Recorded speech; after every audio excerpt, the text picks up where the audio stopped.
क्या आपने कभी सोचा है कि भारत की हिस्ट्री आखिर शुरुआत कहाँ से होती है? कौन थे आर्य? वे भारत क्यों आए? और उन्होंने यहाँ आकर क्या बदला? इन सभी क्वेश्चंस के आंसर आपको इस वीडियो में मिलेंगे। तो चलिए समय की यात्रा पर चलते हैं और जानते हैं आर्यों का हिंदुस्तान आगमन। जवाहरलाल नेहरू ने यह पत्र अपनी पुत्री इंदिरा गांधी को लिखा था। यह हिंदी के प्रसिद्ध लेखक प्रेमचंद्र द्वारा अनुदित है। इस पत्र में आर्यों के हिंदुस्तान आगमन का वर्णन किया गया है। बच्चों, इस पाठ की शुरुआत एक बहुत ही खास बात से होती है। यह कोई साधारण कहानी नहीं है। यह पत्र भारत के पहले प्रधानमंत्री पंडित जवाहरलाल नेहरू ने अपनी बेटी इंदिरा गांधी को लिखा था। बाद में फेमस लेखक प्रेमचंद्र ने इसका हिंदी में ट्रांसलेट किया है। हम यह देखना चाहते हैं कि आदमी ने कैसे तरक्की की और क्या-क्या काम किए। उस पुराने ज़माने को इतिहास के पहले का ज़माना कहते हैं, क्योंकि उस ज़माने का हमारे पास कोई सच्चा इतिहास नहीं है। हमें बहुत कुछ अंदाज से काम लेना पड़ता है। अब हम इतिहास के शुरू में पहुंच गए हैं। इस पत्र में नेहरू जी हमें हजारों साल पहले के भारत की यात्रा पर ले जाते हैं। वे बताते हैं कि इंसान ने धीरे धीरे कैसे प्रोग्रेस की, कैसे रहना सीखा, खेती करना सीखा और एक सिविलाइज सोसाइटी बनाया।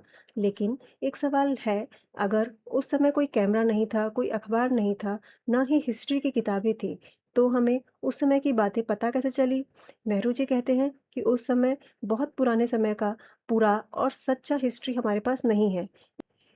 इसलिए हिस्टोरियंस पुरानी चीजों और एविडेंस के आधार पर गेस करते हैं कि उस समय क्या हुआ होगा। सबसे पहले हम यह देखेंगे कि हिंदुस्तान में कौन-कौन सी बातें हुईं। बहुत पुराने ज़माने में मिस्र की तरह हिंदुस्तान में भी सभ्यता फैली हुई थी। रोज़गार होता था और यहाँ के जहाज हिंदुस्तानी चीज़ों को मिस्र, मेसोपोटामिया और दूसरे देशों को ले जाते थे। अब नेहरू जी हमें सबसे पहले उस समय के हिंदुस्तान के बारे में बताते हैं। उस दौर में मिस्र की तरह भारत में भी एक डेवलप्ड सिविलाइजेशन थी। लोग खेती करते थे, काम-धंधे करते थे और सबसे हैरानी की बात यह है कि भारत के जहाज मिस्र और मेसोपोटामिया और दूसरे देशों तक सामान ले जाया करते थे। यानी हजारों साल पहले भी भारत का दूसरे देशों के साथ ट्रेड होता था। यहीं से शुरू होती है आर्यों के हिंदुस्तान आगमन की रोचक कहानी, जिसे हम आगे विस्तार से जानेंगे। उस जमाने में हिंदुस्तान में रहने वाले द्रविड़ कहलाते थे। बच्चों, अब ये सवाल आता है कि आर्यों के आने से पहले भारत में कौन रहता था? तो जो उस टाइम भारत में रहते थे या हिंदुस्तान में रहते थे, उनको हम द्रविड़ कहते थे। ये वही लोग हैं जिनकी संतान आज दक्षिणी हिंदुस्तान में मद्रास के आसपास रहती है। तो ये वही लोग हैं जिनकी जनरेशन आज हमारे जो साउथ इंडिया वाला पार्ट है, वहाँ पे रहते हैं। उन द्रविड़ों पर आर्यों ने उत्तर से आकर हमला किया। अब जो ये द्रविड़ हमारे हिंदुस्तान में पहले रहते थे, उन पे ये जो आर्य थे, उन लोगों ने आकर के हमारा नॉर्थ साइड से आकर के उनके ऊपर अटैक किया। उस ज़माने में मध्य एशिया में बेशुमार आर्य रहते होंगे। अब हम ये गेस कर रहे हैं कि जो उस टाइम का एरा था, उस टाइम पे जो हमारा सेंट्रल एशिया था, वहाँ पे एक बहुत लार्ज नंबर में आर्य लोग रहते होंगे। मगर वहाँ सबका गुज़ारा ना हो सकता था, इसलिए वे दूसरे मुल्कों में फैल गए। अब क्योंकि वहाँ पे बहुत ज़्यादा उनकी नंबर बढ़ गए थे, बहुत ज़्यादा उनकी पॉपुलेशन हो गई थी, तो वहाँ पे उनको वो सारे वे फैसिलिटीज़ नहीं मिल रही थी, जो एक हमको सर्वाइव करने के लिए चाहिए होता है। इसलिए वो लोगों ने फिर धीरे-धीरे दूसरी कंट्रीज़ में फैलना स्टार्ट किया। बहुत से ईरान चले गए और बहुत से यूनान तक और उससे भी बहुत पश्चिम तक निकल गए। अब उसमें से कई लोग जो थे वो ईरान चले गए, कुछ लोग यूनान तक चले गए और कुछ लोग वेस्ट साइड तक निकल गए। हिंदुस्तान में भी उनके दल के दल कश्मीर के पहाड़ों को पार करके आए। अब भारत में भी उनके दल के दल मतलब पूरे ग्रुप के ग्रुप कश्मीर के जो पहाड़ थे उनको क्रॉस करके भारत में आए थे। आर्य एक मजबूत लड़ने वाली जाति थी।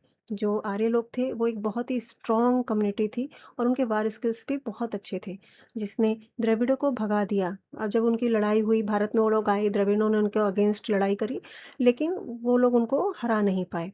आर्यों के रेले पर रेले उत्तर पश्चिम से हिंदुस्तान में आए होंगे। अब हम ये भी गैस कर रहे हैं कि जितने भी आर्य लोग थे, रेले पे रेले मतलब एक ग्रुप के बाद दूसरा ग्रुप, इस तरह से मतलब एक ग्रुप आता, फिर उसका थोड़े दिनों बाद में दूसरा ग्रुप आता, इस तरह से कई सारे ग्रुप्स के ग्रुप आते रहते थे। और ये कहाँ से आते थे? नॉर्थ वेस्ट से। तो हम ये गैस कर रहे हैं कि नॉर्थ वेस्ट से ऐसे ग्रुप के बाद ग्रुप एक के बाद एक ग्रुप भारत में आता गया। पहले द्रविड़ों ने उन्हें रोका, लेकिन जब उनकी तादाद बढ़ती ही गई, तो वे द्रविड़ों के रोके न रुके। पहले तो द्रविड़ों ने उनसे लड़ाई करी, लेकिन जब उनकी पॉपुलेशन इतनी ज़्यादा हो रही थी और ग्रुप के बाद ग्रुप आते जा रहे थे, तो फिर द्रविड़ फाइनली उनसे हार गए, वो उनको रोक नहीं पाए।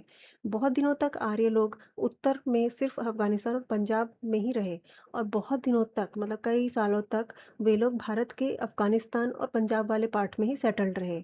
जो अभी अफ़गानिस्तान हमारा कंट्री का पार्ट नहीं है, लेकिन उस टाइम वो हमारे कंट्री का ही पार्ट होता था, तो ये लोग आने के बाद में बहुत टाइम तक उसी पार्ट में ही सेटल्ड रहे। तब वे आगे बढ़े और उस हिस्से में आए जो अब संयुक्त प्रांत कहलाता है, जहाँ हम रहते हैं।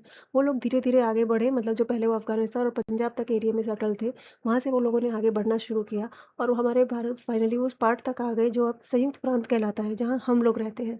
वो इसी तरह बढ़ते-बढ़ते मध्य भारत के विंध्य पहाड़ तक चले गए और वो इसी तरह से फिर आगे बढ़ते गए और हमारा जो सेंट्रल इंडिया का जो विंध्या माउंटेन है, वहाँ तक वो लोग पहुँच गए।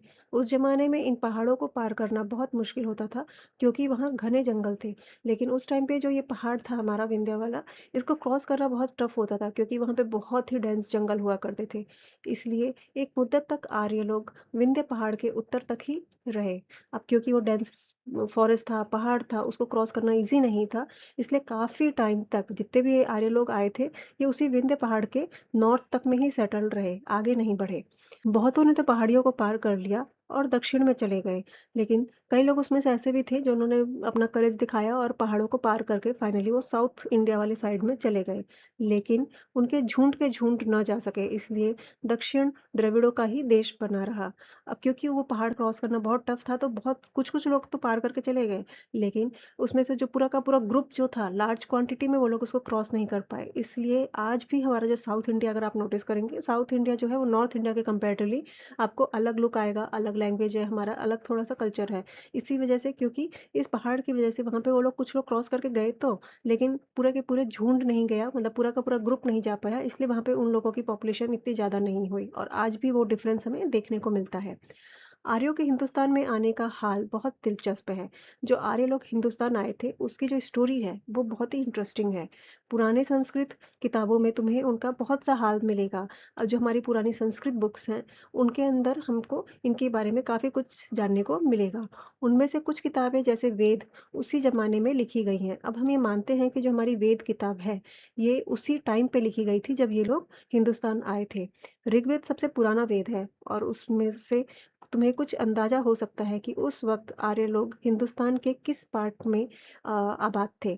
अब ये कहते हैं कि जो ऋग हमारे बहुत सारे वेद हैं, उसमें से जो ऋग्वेद है वो सबसे पुराना है। हम उससे ये अंदाजा मतलब उससे हम ये गैस कर सकते हैं या आइडिया लगा सकते हैं कि उस टाइम पे जो ये हिंदुस्तान में आए थे, तो ये सबसे ज़्यादा किस पार्ट में ये लोग सेटल थे और कौन से एरिया में सबसे ज़्यादा इन्होंने अपना पॉपुलेशन इनका इंक्रीज हुआ था। दूसरे वेदों, पुराणों और संस्कृत की पुरानी किताबों से मालूम होता है कि आर्य फैलते चले गए। अब हम बाकी किताबें भी पढ़ेंगे, पुराने वेद पढ़ेंगे, संस्कृत की जो पुरानी बुक्स हैं अगर हम वो पढ़ें, तो उन सब से भी हमें आइडिया लगता है कि ये लोगों किस तरह से ये लोग धीरे-धीरे, धीरे-धीरे हमारे हिंदुस्तान में स्प्रेड होते गए।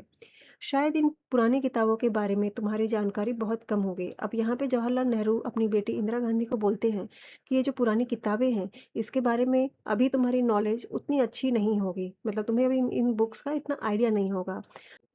जब तुम बड़ी होगी तो तुम्हें और बातें मालूम होंगी। तो कहते हैं कि जब तुम बड़ी होगी तब तुम्हें इस बारे में और ज़्यादा बातें पता चलेंगी। लेकिन अभी भी तुम्हें बहुत सी कथाएँ मालूम हैं जो पुराणों से ली गई हैं। वो कहते हैं कि वैसे तो तुम्हें इन बुक्स के बारे में बहुत चीज़ें नहीं पता है, लेकिन फिर भी तुम्हें बहुत सारी ऐसी स्टोरीज़ पता हैं जो इन तुम्हारी जो ये पुरानी किताबें हैं, पुराने वेदों वाली और पुराणों वाली, इनमें से बहुत सारी स्टोरीज़ ऐसी हैं जो आज भी तुमने पढ़ी होगी, जो इन्हीं पुराणों से ही निकाल के बनाई गई हैं।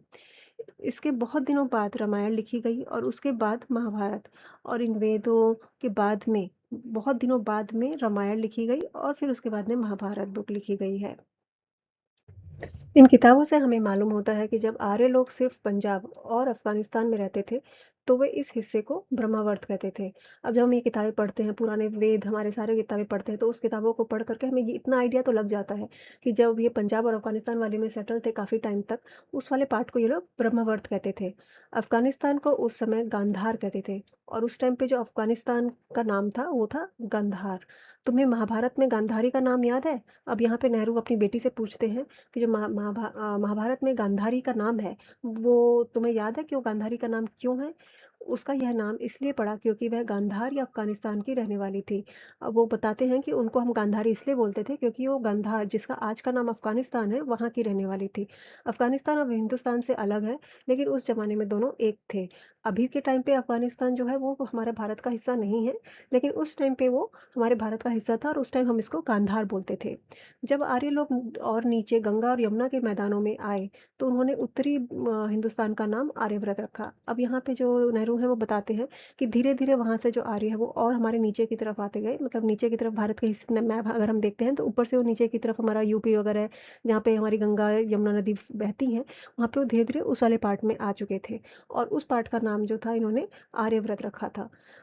पुराने ज़माने के दूसरे जातियों की तरह वे भी नदियों के किनारों पर बसे शहरों में ही आबाद हुए। अब यहाँ पे नेहरू जी बताते हैं कि जैसे हर कम्युनिटी आकर के नदियों के किनारे ही सेटल होती है, वैसे ही जो आर्य भी थे, वो भी नदी के किनारे ही आके सेटल हुए। क्योंकि नदी के किनारे सब लोगों को पानी की फैसिलिटी अच्छी मिल जाती है क्योंकि आपको पीने के लिए पानी चाहिए, खेती करने के लिए पानी चाहिए। तो एटलीस्ट बेसिक सर्वाइवल के लिए हमें पानी की ज़रूरत होती है। इसलिए अधिकतर सारी कम्युनिटीज़ जब भी अपनी लोकेशन चेंज करते हैं, वो लोग प्रेफ़र करते हैं किसी न किसी नदी के किनारे सेटल होना ताकि उनको एक पानी की फैसिलिटी बहुत ईज़ी मिल जाए। काशी या बनारस, प्रयाग और बहुत से दूसरे शहर नदियों के ही किनारे सेटल्ड हैं। और वो कहते हैं कि इसी तरह से बहुत सारे जो फेमस शहर हैं, जैसे कि काशी या बनारस, मतलब काशी को हम बनारस भी कहते हैं, प्रयाग हो गया, ये सारे ही शहर हमारे नदियों के किनारे ही सेटल्ड हैं। आर्यों को हिंदुस्तान आए बहुत ज़माना हो गया। अब यहाँ पे नेहरू जी बताते हैं कि आर्यों को हिंदुस्तान आए हुए बहुत टाइम हो गया था, मतलब वो काफ़ी टाइम से इंडिया में या हिंदुस्तान में सेटल्ड थे। सबके सब तो एक साथ आए नहीं होंगे। अब जो इतने सारे लोग आए थे, ऑब्वियसली सारे के सारे एक साथ नहीं आए होंगे। उनकी फ़ौज पर फ़ौज, जाति पर जाति, कुटुंब पर कुटुंब सैकड़ों बरस तक आते रहे होंगे। अब हम लोग जो उनकी किताबें मिली हैं, उसको देख कर के हम लोग ये अंदाज़ा लगाते हैं, मतलब ये गेस करते हैं कि सारे के सारे एक साथ नहीं आए होंगे। उनके कभी-कभी कुछ फ़ौजों की ग्रुप एक साथ आए होंगे, कभी-कभी कुछ कम्युनिटीज़ के ग्रुप एक साथ आए होंगे, कभी-कभी फैमिली एक साथ आए होंगे, एक के बाद एक फैमिली आती गई होंगी। इस तरह से कई सालों तक वो लोग धीरे-धीरे हिंदुस्तान आते रहे होंगे। सोचो कि वे किस तरह लंबे काफ़िलों में सफ़र करते हुए गृहस्थी की सब चीज़ें, गाड़ियाँ और जानवरों पर लादे हुए आए होंगे। अब वो लोग इतने टाइम से, क्योंकि उस टाइम पे इतनी अच्छी फैसिलिटी नहीं होती थी, ट्रेन नहीं होती थी, फ्लाइट नहीं होती थी। अब उनको अगर एक जगह से दूसरे जगह पे अपना लोकेशन अगर वो चेंज कर रहे हैं, तो उनको अपना सर्वाइव के लिए जो भी एक हमारे घर के सामान होते हैं वो लेके जाना पड़ता होगा। तो उन्होंने अपने लंबे काफ़िले, मतलब काफ़ी काफ़ी लोग एक साथ एक चलते हैं, जिसके अंदर पूरा उनका गाड़ी, उनका घर, मतलब पूरा घर भी साथ में लेके चलते हैं। घर इन द सेंस ऐसा नहीं है कि बिल्डिंग साथ में लेके चलते हैं, इन द सेंस कि घर का सब सामान साथ में लेके चलते हैं, जिसमें उनके सारी गाड़ियों पे वो और सारे जानवरों पे वो लोग सब सामान रखते हुए और पूरे के पूरे ग्रुप एक साथ चलता है।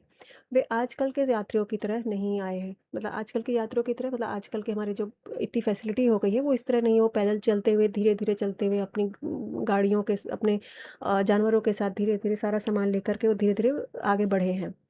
वे फिर लौट कर जाने के लिए नहीं आए थे। अब क्योंकि वो इतना सामान लेकर आए थे और उन्होंने, क्योंकि उनको लोकेशन चेंज करना ही था, तो ये डिसाइडेड था कि वो लोग जहाँ भी जाएँगे वहाँ से वापस रिटर्न नहीं आना है उनको।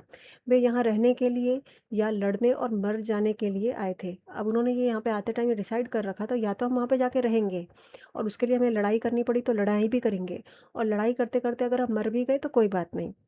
उनमें से ज़्यादातर तो उत्तर-पश्चिम की पहाड़ियों को पार करके आए। अब यहाँ पे नेहरू जी कहते हैं कि उनमें से जो बहुत ज़्यादा लोग थे, मैक्सिमम जो लोग थे, वो नॉर्थ वेस्ट के जो हिल्स थे, उनको क्रॉस करके हिंदुस्तान आए थे। लेकिन शायद कुछ लोग समुद्र से ईरान की खाड़ी होते हुए आए और अपने छोटे-छोटे जहाज़ों में सिंधु नदी तक चले गए। और वो कहते हैं कि कुछ लोग तो हमारे वेस्ट के जो पहाड़ हैं, वो क्रॉस करके आए होंगे, लेकिन कुछ लोग ऐसे भी रहे होंगे जो समुद्र के रास्ते आए होंगे, जिसमें मतलब समुद्र से वो ईरान की खाड़ी होते हुए अपने छोटे-छोटे जहाज़ों पर बैठ कर के हमारी सिंधु नदी तक चले गए हैं। ये आर्य कैसे थे? हमें उनके बारे में उनकी लिखी हुई किताबों से बहुत सी बातें मालूम होती है। अब ये आर्य कैसे थे, इसके बारे में हमें, क्योंकि उस टाइम बहुत पुरानी बातें हैं, तो उनके बारे में हमें जो भी आइडिया लगता है, वो इन्हीं किताबों से आइडिया लगता है कि वो लोग कैसे थे। उनमें से कुछ किताबें जैसे वेद शायद दुनिया की सबसे पुरानी किताबों में से है। अब उन्होंने जितनी भी किताबें लिखी थी उसमें से एक जो सबसे पुरानी किताब है वेद, वो हम ये मानते हैं कि दुनिया की सबसे पुरानी किताबों में से एक है। ऐसा मालूम होता है कि शुरू में वे लिखी नहीं गई थी। उन्हें लोग जुबानी याद करके दूसरों को सुनाते थे। अब उन किताबों को पढ़ के ऐसा लगता था कि उस टाइम पे लोग किताबें लिखते नहीं थे, वो लोग अपनी जो भी नॉलेज होती थी वो एक दूसरे को सुना करके पास करते थे। मतलब जो टीचर होते थे वो स्टूडेंट को सारी अपनी जो भी नॉलेज रहती थी वो उनको बताते थे, और जो स्टूडेंट है वो सारी कहानी और वो सारी नॉलेज जो है वो याद कर लेते थे। तो वो लोग कहीं पे भी लिखते नहीं थे, वो इसको पूरा मेमोराइज करते थे। वो ऐसी सुंदर संस्कृत में लिखी हुई है कि उसे गाने में मज़ा आता है। मतलब वो जो वेद की बुक्स हैं वो इतनी सुंदर संस्कृत में लिखी हुई हैं कि अगर उसे कोई गाए तो उसे गाने में भी बहुत मज़ा आएगा। जिस आदमी का गला अच्छा हो और वह संस्कृत भी जानता हो, उसके मुंह से वेदों का पाठ सुनने में बड़ा आनंद आता है। अब यहाँ पे नेहरू जी कहते हैं कि जिस आदमी का गला, मतलब जिसकी वॉइस अच्छी है और उसको संस्कृत भी बोलनी अच्छी आती है, अगर वो वेद को बोल करके सुनाए या गा करके सुनाए तो उसे सुनने में जो मज़ा आता है, उससे दिल को बहुत ही आनंद आता है। हिंदू वेदों को बहुत पवित्र समझते हैं। जो हिंदू लोग होते हैं, वो वेदों को बहुत ही पवित्र समझते हैं। मतलब उनके लिए ये बुक्स बहुत ही रिस्पेक्टेड बुक होती है। अब ये ऐसा क्यों है? क्योंकि वेदों के अंदर हमें वो सारी नॉलेज मिलती है, जिसमें हमें लाइफ कैसे जीनी चाहिए वो बताया गया है। अगर आपकी लाइफ में कोई भी प्रॉब्लम है, आपको उसका सॉल्यूशन उस वेद वाली, अगर आप वेद की बुक पढ़ते हैं, आपको उसका सॉल्यूशन उस किताब में मिल जाएगा।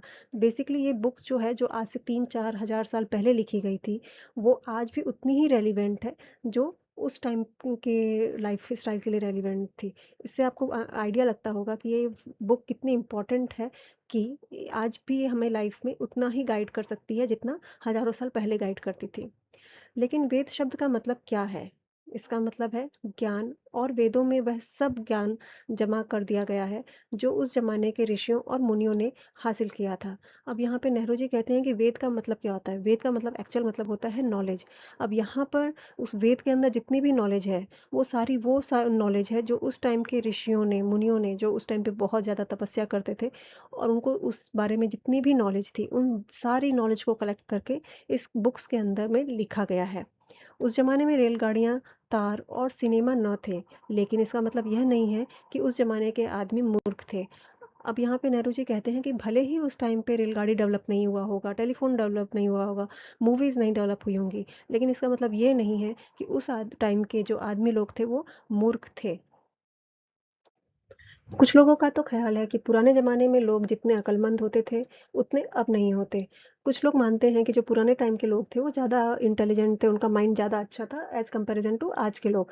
अब इसका हम लोग भी एग्ज़ाम्पल देख सकते हैं कि जो पुराने टाइम के बिल्डिंग्स बनी हैं या पुराने किले वग़ैरह आप लोग जो देखते हैं, वो उतने पुराने बने हुए हैं, लेकिन वो आज भी सर्वाइव कर रहे हैं।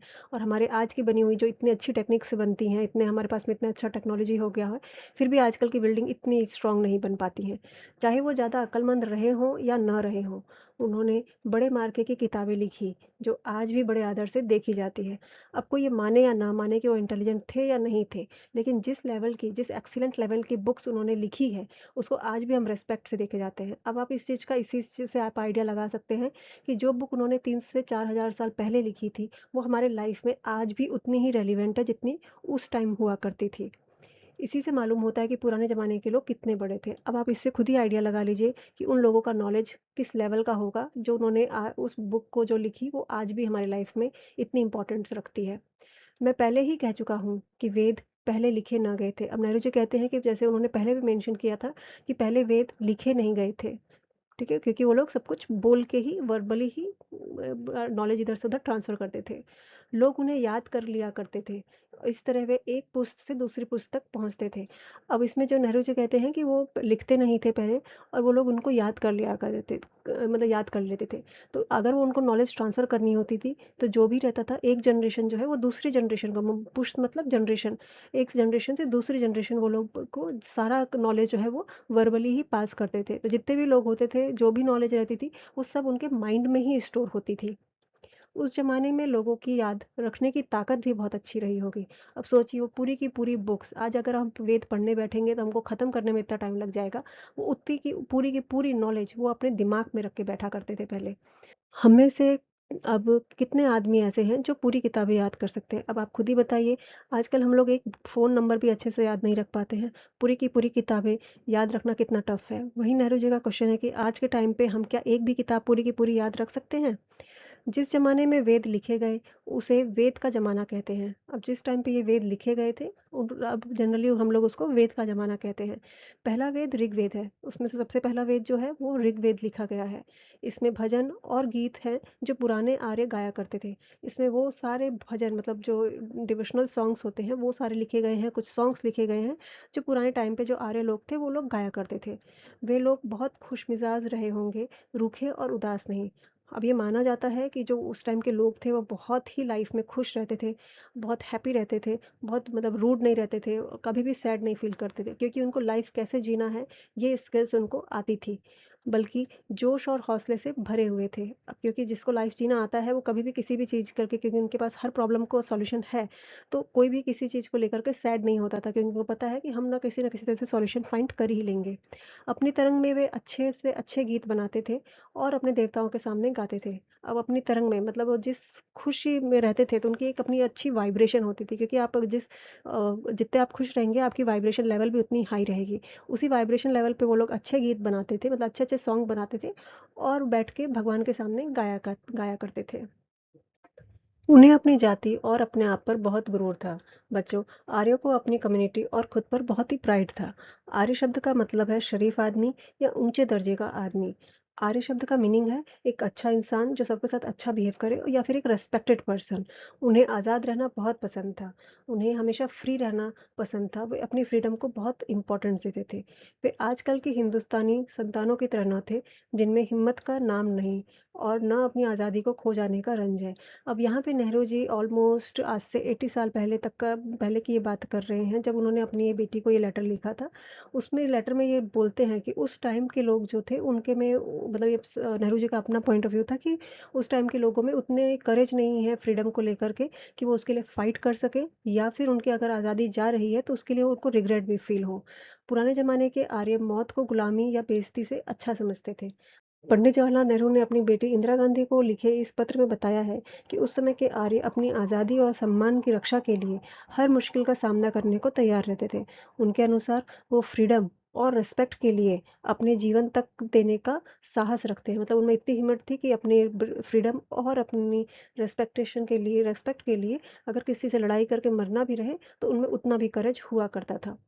वे लड़ाई के फन में बहुत होशियार थे और कुछ-कुछ विज्ञान भी जानते थे। वो कहते हैं कि वो लड़ाई के लिए लड़ाई के मतलब उनकी जो वॉर स्किल्स थी वो इतनी अच्छी थी, और उसमें से कई लोग थे जिनको साइंस के बारे में भी पता था। मगर खेती-बाड़ी का ज्ञान उन्हें बहुत अच्छा था, लेकिन जो खेती की नॉलेज थी वो उनकी बहुत ही अच्छी थी। खेती की कद्र करना उनके लिए स्वाभाविक बात थी। वो लोग खेती को भी बहुत रिस्पेक्ट, मतलब जो एग्रीकल्चर करते हैं उसकी भी बहुत रिस्पेक्ट करते हैं, क्योंकि उनकी जो लाइफ था वो उसी खेती के बेसिस पे ही चलती थी, इसलिए उनके लिए ये नेचुरल था कि वो खेती की रिस्पेक्ट करें। इसलिए जिन चीज़ों से खेती को फ़ायदा होता था, उनकी भी वो कद्र करते थे, और बाकी वो केवल खेती नहीं, उन सब चीज़ों की रिस्पेक्ट करते थे जो कि खेती करने के लिए उनके में हेल्प करते थे। बड़ी-बड़ी नदियों से उन्हें पानी मिलता था, इसलिए वे उन्हें प्यार करते थे और अपना दोस्त व उपकारी समझते थे। बच्चों, आर्यों के लिए रिवर बहुत महत्वपूर्ण थी, क्योंकि उन्हीं से उन्हें पानी मिलता था। इसलिए वे नदियों को बहुत सम्मान करते थे, मतलब उनका रिस्पेक्ट करते थे और उन्हें अपना फ्रेंड या हेल्पर मानते थे। गाय और बैल से भी उन्हें अपनी खेती और रोज़मर्रा के कामों में बड़ी मदद मिलती थी, क्योंकि गाय दूध देती थी, जिससे वे बड़े शौक से पीते थे।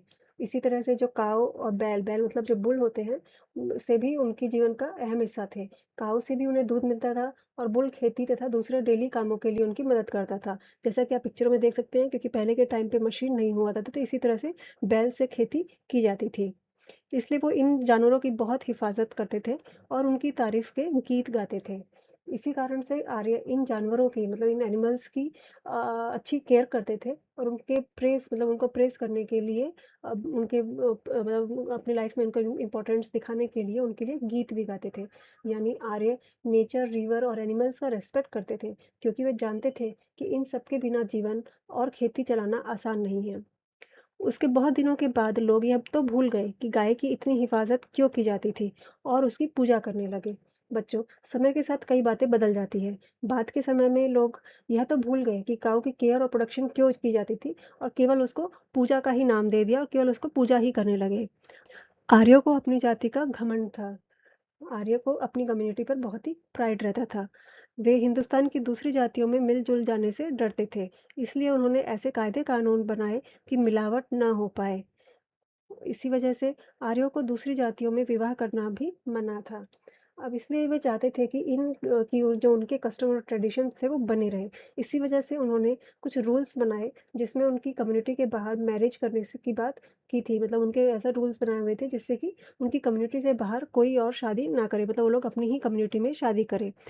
मगर यह बड़ी अच्छी बात है कि यह रिवाज कम होता जा रहा है, लेकिन समय के साथ समाज बदलता गया, लोगों की सोच भी बदलती गई। आज लोग एक दूसरे की रिस्पेक्ट, इक्वलिटी और म्यूचुअल अंडरस्टैंडिंग को ज़्यादा इंपॉर्टेंस देते हैं। तो अभी कुछ ट्रेडिशंस जो पहले चलते थे, वो अब काफ़ी कुछ चेंजेस आपको भी देखने को मिलते हैं। तो बच्चों, आज हमने आर्यों के भारत आगमन, उनके जीवन और वेदों के बारे में आसान भाषा में समझा। उम्मीद है अब यह पूरा चैप्टर आपको अच्छी तरह समझ में आ गया होगा। चलिए मिलते हैं नेक्स्ट चैप्टर के साथ नेक्स्ट वीडियो में। तब तक के लिए धन्यवाद।